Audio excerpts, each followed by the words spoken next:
Oke teman-teman, ternyata masih banyak ya materinya. Sekarang kita akan masuk ke pembahasan etika dan profesionalisme dalam keamanan cyber. Yang pertama itu ada etika hacking. Jadi untuk definisi dan jenis hacking itu sebenarnya ada 3 ya teman-teman ya. Jadi nggak selamanya itu hacker itu jahat. Tapi hacker itu ada yang baik, ada yang jahat. Nah, yang perlu teman-teman ketahui bahwa hacker itu ada 3 jenis atau 3 kategori. Yang pertama itu ada white hat atau topi putih, atau biasanya disebut sebagai ethical hacker yang bekerja untuk meningkatkan keamanan sistem dengan menemukan dan memperbaiki kerentanan. Jadi ini adalah hacker baik. Kemudian untuk hacker yang jahat itu sebutannya adalah black hat ya teman-teman. Jadi nah ini adalah hacker yang jahat yang biasanya sih sering ngehack ya kan katanya ya kan. Nah, jadi black hat ini adalah hacker yang mengeksploitasi kerentanan untuk tujuan jahat seperti mencuri data atau merusak sistem. Nah, kemudian kalau cyber security ada di mana? Cyber security itu ada di antara jahat dan baik atau abu-abu atau gray hat. Makanya kenapa kita bisa disebut juga sebagai pisau bermata dua. Bisa digunakan untuk kebaikan atau bisa digunakan untuk melakukan keburukan. Namun saran saya sih untuk melakukan kebaikan saja ya kan.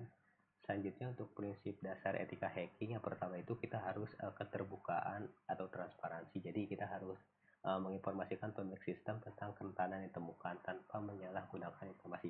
Misalkan kita menemukan celah keamanan gitu ya dari suatu sistem, ya udah kita laporin aja gitu ke si pengguna sistemnya, bilang hey, di sistem kamu ini ada kerentanan, nanti tampilkan gitu apa detail informasinya. Selanjutnya ada yang namanya konsensual. Jadi dia ini hanya melakukan pengujian keamanan dengan izin. Jadi sebagai white hat hacker ya kita harus izin dulu gitu ke yang punya sistem. Kalau kalau si black hat kan dia mah bodo amat gitu ya kan, mau sistem siapa kayak dia ini aja. Tapi kalau white hat hacker kita harus memiliki izin dulu ya. Kemudian kita juga harus patuh gitu terhadap hukum yang berlaku. Nah, selanjutnya ada profesionalisme, dia terdiri dari kompetensi dan pengetahuan. Jadi dia itu harus memiliki pendidikan dan sertifikasi. Misalkan kalau di hacker itu ada yang namanya Certified Ethical Hacker atau C, atau misalkan CISSP atau Certified Information System Security Professional. Dan asal teman-teman tahu, ini biaya sertifikasinya itu sangat-sangat mahal sekali, tapi sangat worth it sih buat teman-teman yang memang gitu ingin menjadi seorang cyber security profesional atau white hat hacker ya.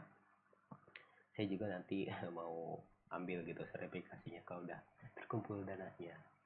Selanjutnya ada yang namanya kode etik dan standar profesional. Jadi kode etiknya itu yang pertama itu ada confidentiality, yakni menjaga kerahasiaan informasi klien. Kemudian ada integrity, bertindak dengan jujur dan adil atau tidak merusak data gitu ya, atau tidak mengubah data. Kemudian ada accountability, bertanggung jawab atas tindakan dan keputusan yang diambil dan menjalankan tugas. Dan terakhir itu ada objectivity, atau memberikan penilaian yang objektif dan tidak bias atau tidak ragu gitu, atau tidak sesuai gitu dalam analisis dan rekomendasi keamanan. Selanjutnya ada komunikasi dan kerjasama. Jadi yang pertama itu laporan yang jelas dan tepat waktu, memindahkan laporan dan dokumentasi yang akurat mengenai kerentanan. Kemudian kerjasama tim ya kan, baik dalam internal maupun eksternal. Kemudian hubungan klien yang profesional juga harus, termasuk menghormati si klien dan ekspektasi yang telah disepakati. Kemudian kesadaran dan kepatuhan hukum, yang pertama itu keseimbangan antara keamanan dan privasi. Jadi memastikan bahwa upaya untuk meningkatkan keamanan tidak mengorbankan privasi individu secara tidak perlu. Kemudian pelaporan kerentanan secara bertanggung jawab.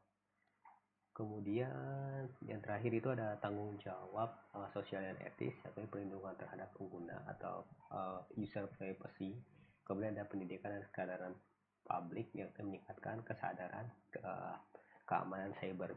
Sebagai contohnya, kita dapat berkontribusi gitu pada komunitas, misalkan berbagi pengetahuan melalui blog, konferensi, atau forum, atau bahkan bisa video tutorial seperti ini. Nah, jadi seperti itulah pembahasan etika dan profesionalisme dalam keamanan cyber.